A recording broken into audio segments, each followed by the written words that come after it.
नमस्कार, एक बार फिर से आपका बहुत बहुत अभिनंदन करते हैं। सुबह का समय है और गेम समझिए लेकर के आए हैं। गेम समझिए में लगातार हम बिहार और देश की राजनीति में जो घटनाएं अब तक नहीं घटी हैं और जिसके घटने की संभावना है उस पर चर्चा करते हैं। एक ऐसी ही घटना जिसमें आप लगातार देख रहे होंगे कि एक तरफ जहां पूरा विपक्ष मिलकर के, गैर भाजपाई दल मिलकर के नरेंद्र मोदी को पीएम की कुर्सी से उतारना चाहते हैं, उसके लिए एक गठबंधन बन गया है, तो वहीं लालू प्रसाद का एक सूत्री कार्यक्रम है और वो है तेजस्वी यादव को बिहार का मुख्यमंत्री की कुर्सी दिलवाना।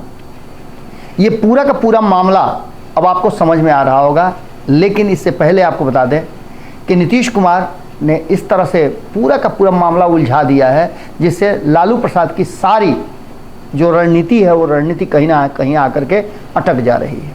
लेकिन इस बार ऐसा लग रहा है कि लालू प्रसाद ने जो पटना में डेरा डाला है और यहाँ से दिल्ली तक की यात्रा कर रहे हैं, इंडिया गठबंधन जो बना है उस गठबंधन में कुछ ऐसा करेंगे जिससे कि नीतीश कुमार के लिए मुश्किल होगा अब सीएम कुर्सी पर टिके रहना।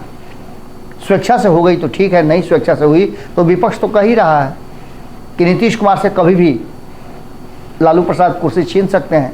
खैर, इन बातों को लेकर के अब जब चर्चा हम कर ही रहे हैं तो चर्चा इस बात की भी करें कि नीतीश कुमार आखिर इस अड़ियल रवैया को क्यों अपनाए हुए हैं। तो सबसे बड़ी बात यह है कि चाहे लाख लालू प्रसाद दबाव बना ले, नीतीश कुमार के लिए विकल्प अभी भी खुले हुए हैं।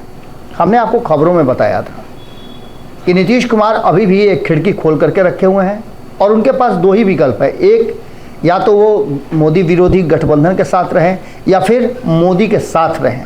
इसके अलावा तीसरे विकल्प की तैयारी भी शुरू हो सकती है, लेकिन उस विकल्प में नीतीश कुमार जाना नहीं चाहेंगे।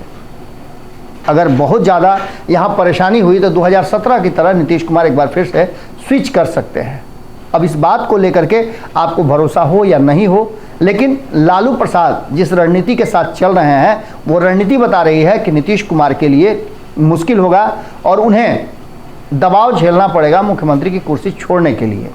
इन सारी बातों को लेकर के अब ये कहा जा रहा है कि महाराष्ट्र की बैठक में लालू प्रसाद ने पूरा का पूरा जुगाड़ कर लिया है, सारी रणनीति, सारा चक्रव्यूह रच लिया है, जिसमें नीतीश कुमार को संयोजक बना दिया जाएगा। अब संयोजक बनने के बाद नीतीश कुमार पर यह नैतिक दबाव डाला जाएगा कि वो बिहार की कुर्सी छोड़ करके नरेंद्र मोदी के विरुद्ध एक बड़ी लड़ाई का हिस्सा बने और खुल करके उसके लिए काम करें। हालांकि जिस तरह से नीतीश कुमार बिहार की राजनीति और बिहार में रणनीति कर रहे हैं, उससे लगता नहीं है कि नीतीश कुमार 2025 तक बिहार की कुर्सी खाली करेंगे। 2025 में क्या होगा ये तो चुनाव के बाद पता चलेगा, लेकिन नीतीश कुमार लगातार जिस तरह से केंद्र में आपने देखा होगा कि भारतीय जनता पार्टी और एनडीए के लोग ये दावा करते हैं कि नो वैकेंसी है पीएम कुर्सी की, वैसे ही नीतीश कुमार भी नो वैकेंसी का बोर्ड लगाए हुए हैं। नीतीश कुमार के लिए एक विकल्प हमेशा खुला रहता है और नीतीश कुमार इस विकल्प को लेकर के कहीं ना कहीं आश्वस्त भी रहते हैं। उन्हें यह बात पता है कि अभी भी वो चाहें तो एनडीए में का हिस्सा बन सकते हैं, क्योंकि आपको बता दें कि एनडीए में खास करके अगर प्रधानमंत्री नरेंद्र मोदी की बात करें तो उन्हें आज भी नीतीश कुमार की कमी खलती है। कारण कि बिहार में जब लड़ाई लड़नी हो और नीतीश कुमार उस लड़ाई से अलग हों तो निश्चित रूप से भारतीय जनता पार्टी को चिंता होनी चाहिए, क्योंकि नीतीश कुमार के होने से ये एश्योरेंस हो जाता है कि एक सेकुलर व्यक्ति भारतीय जनता पार्टी के साथ है और मजबूती के साथ है। पुराने नेताओं में नीतीश कुमार की एक अलग पहचान है। इसके बाद आपने देखा भी होगा कि टीडीपी, चंद्रबाबू नायडू एनडीए के साथ खड़े नजर आ रहे हैं, तो वहीं नवीन पटनायक जो पुराने नेता हैं वो भी भले ही समर्थन न करें लेकिन किधर भी समर्थन नहीं कर रहे हैं, वक्त आने पर वो अपनी स्ट्रेटजी खोलते हैं। इसके अलावा और भी कई नेता हैं, लेकिन सबसे ज़्यादा इसमें सिक्योर नेता जो एनडीए के लिए हैं वो हैं नीतीश कुमार। 2019 में आपने देखा होगा कि किस तरह से भारतीय जनता पार्टी ने अपनी जीती हुई सीटें नीतीश कुमार के लिए छोड़ दी थी। इसका सीधा मतलब है कि कहीं ना कहीं एनडीए में नीतीश कुमार की कमी खलती है। 2014 भी आपको याद होगा, 2014 में नीतीश कुमार अलग से चुनाव लड़े थे, किसी गठबंधन का हिस्सा नहीं थे।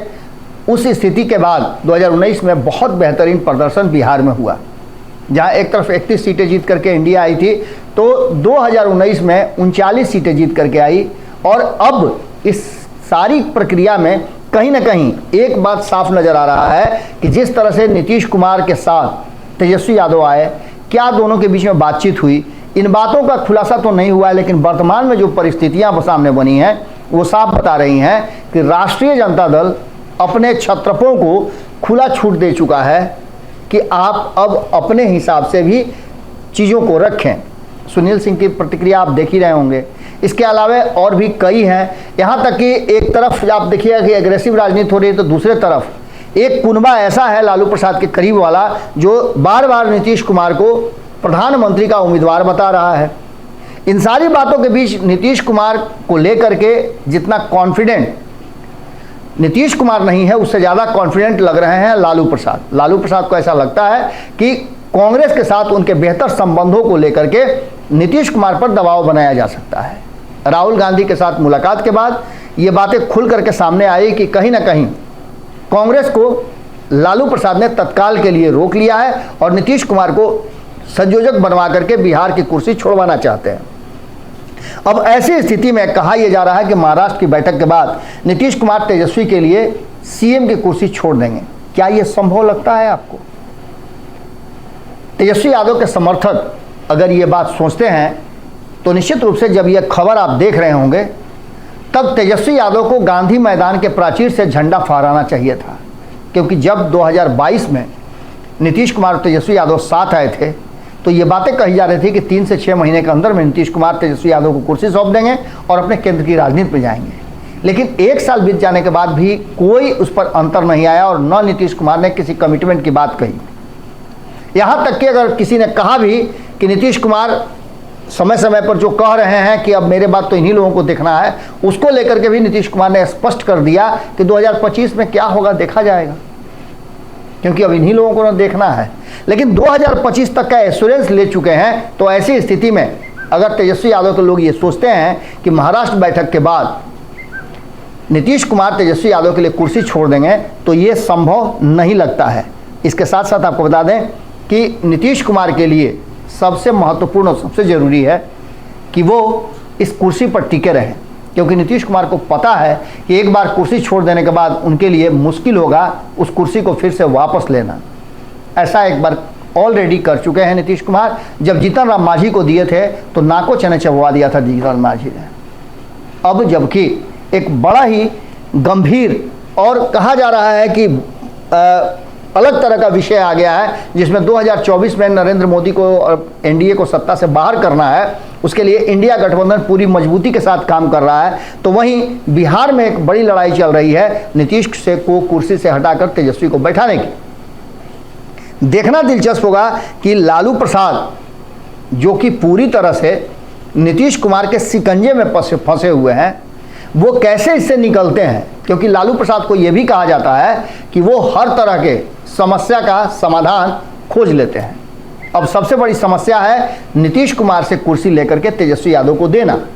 महाराष्ट्र की बैठक का सबको इंतजार है। 31 तारीख को जब महाराष्ट्र में इंडिया गठबंधन बैठेगा और उससे पहले लालू प्रसाद ने जो तैयारियां की हैं वो सारा सब कुछ खुल करके क्रिस्टल क्लियर हो जाएगा।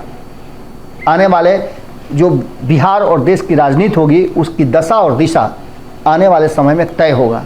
एक तरफ जहां एनडीए गठबंधन लगातार बैठकों के दौर से गुजर रहा है, नई नई नीतियां और रणनीतियां बनाई जा रही हैं, तो वहीं इंडिया गठबंधन अभी भी सिर्फ बैठक के दौर से गुजर रहा है, जिसकी जानकारी हम आपको बार बार दे रहे हैं।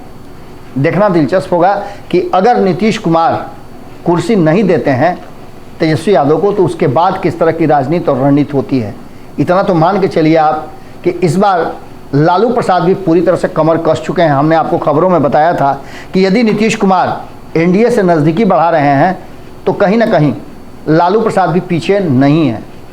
वो भी अपनी रणनीति के हिसाब से एक बात तो समझ लेंगे। और एक दर्शक ने कमेंट भी किया था कल, जिसमें उन्होंने कहा था कि अब पहले वाली स्थिति नहीं रह गई है।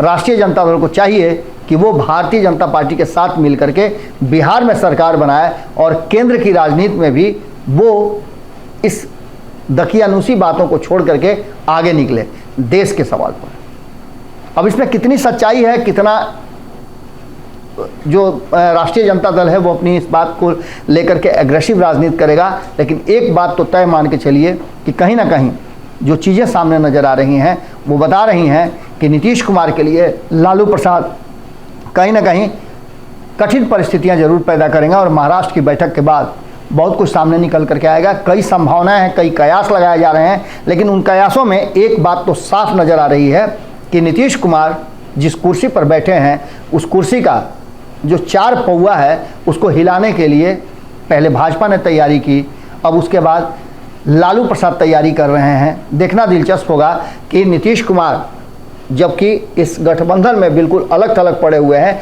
क्योंकि नीतीश कुमार के फैसलों को लेकर के उनके सहयोगी दल उन पर आरोप लगा रहे हैं, उन्हें उस फैसले को वापस लेने की बात कर रहे हैं, उसमें सुधार करने की बात कर रहे हैं। तो ऐसी स्थिति में लालू प्रसाद जो गेम प्लान रच रहे हैं, क्या वो नीतीश कुमार पर भारी पड़ेगा? महाराष्ट्र की बैठक का इंतजार कीजिए, क्या कुछ निकल करके आता है। गेम समझिए में हम आपसे यहीं विदा लेते हैं, बाकी की खबरें भारत लाइव पे जारी रहेंगी। अगर ये वीडियो पसंद आई और वह बिहार के राजनीति और बिहारियत से सरोकार रखेनी तो सब्सक्राइब बटन दबा के चैनल के सब्सक्राइब कर ली। ओजे एगो घंटी बा, ओकरा बटन दबा देला से कुल सटीक और मारक खबर रुआ मुफ्त में मिल जाई। अगर रुआ पत्रकारिता के हमनी के नया प्रयोग में सहयोग कर चाहतानी तो ज्वाइन बटन दबा दी। पेटीएम नंबर नोट कर ली 9386816700। धन्यवाद।